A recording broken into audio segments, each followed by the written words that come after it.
Hi అందరికీ. మేమైతే ఇప్పుడు లాంగ్ జర్నీ అయితే చేస్తున్నాము. అది ఎక్కడికో అయితే మీ వీడియో మొత్తం ఎండ్ వరకు అయితే చూడండి. మేమైతే ఇంత కష్టంగా ఎందుకు బయలుదేరామో తెలుసా? ఇక్కడైతే మేము ఒక టెంపుల్కి అయితే బయలుదేరాము. తిరుపతికి అయితే బయలుదేరిపోయాము రైల్వే కోడూరు నుంచి అయితే. మేమందరము ముందరైతే మా డాడీ మా తమ్ముడు అయితే కూర్చొని ఉన్నారు. చాలా కష్టంగా ఉంది మా నాన్నకి మా తమ్ముడిని కూర్చోబెట్టుకోవడము. కానీ తప్పలేదు, అందరం అలా వెళ్ళాల్సి వచ్చింది. ఆ టైంలో చూడండి మా డాడీ ఎలా సీరియస్గా చూస్తున్నారు.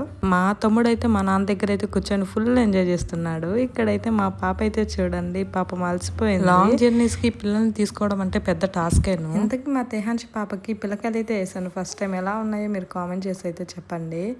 ఇక్కడ నుంచి అయితే మేమైతే తిరుపతికి అయితే రీచ్ అయిపోయాము. తిరుపతి బస్ స్టాండ్కి అయితే వెళ్తున్నాము. ఇక్కడ నుండి తిరుపతి బస్ స్టాండ్కి అయితే వెళ్ళి అక్కడైతే కార్ పెట్టేసేసాము. మా డాడీ అయితే తిరుపతి ఎప్పుడెప్పుడు వస్తుందా అని చెప్పి వెయిట్ చేశారు. లాస్ట్కి వచ్చేసాక ఇంకెప్పుడు నేనైతే తీసుకురాను, బస్కి వచ్చేసాను మా తమ్ముడిని అరుస్తూ ఉన్నాడు. అలా కొద్దిసేపు అక్కడ మా తెహాన్షి పాపతో అయితే కొద్దిసేపు అయితే ఆడుకొని అయితే అందరం అయితే ఇక్కడ నుంచి అయితే బయలుదేరాము. ఇక్కడ నుంచి అయితే మేము ఆటో తీసుకొని అయితే బయలుదేరాలి.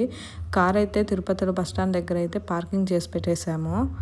ఇక్కడ నుంచి అందరం అయితే బయలుదేరాలి. మనం అందరం కలిసి ఫ్యామిలీతో అలా ట్రిప్కి వెళ్తూ ఉంటే బాగుంటుంది కదా. ఇంతకీ మేము ఎక్కడికి వెళ్ళాము అనేది చూడండి. ఇక్కడైతే మేము అందరం అయితే రైల్వే స్టేషన్కి అయితే బయలుదేరుతున్నాము. ఇక్కడ నుంచి ఆటో తీసుకొని అయితే రైల్వే స్టేషన్కి అయితే బయలుదేరాలి. ఇక్కడైతే ఆటో అయితే అందరం ఎక్కేసి రైల్వే స్టేషన్కి అయితే రీచ్ అయిపోయాము. ఇక్కడ మా హస్బెండ్ మా తమ్ముడు అయితే డిస్కస్ చేస్తున్నారు. మా తెహాన్షి పాప చూడండి ఎలా ఉందో. మేమైతే ఆటో తీసుకుని అయితే రేణుగుంట రైల్వే స్టేషన్కి అయితే వచ్చాము. ఇక్కడ మేమందరం ట్రైన్ కోసం అయితే వెయిట్ చేస్తున్నాము.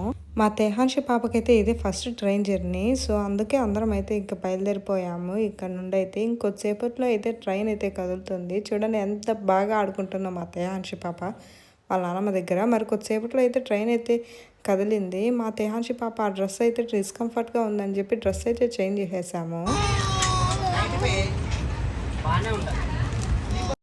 తెహాన్షి పాప అయితే వాళ్ళ నాన్నతో అయితే అలా ఆడుకుంటూ ఉంది. డ్రెస్ చేంజ్ చేశాక బాగా కంఫర్ట్గా ఆడుతూ ఉంది.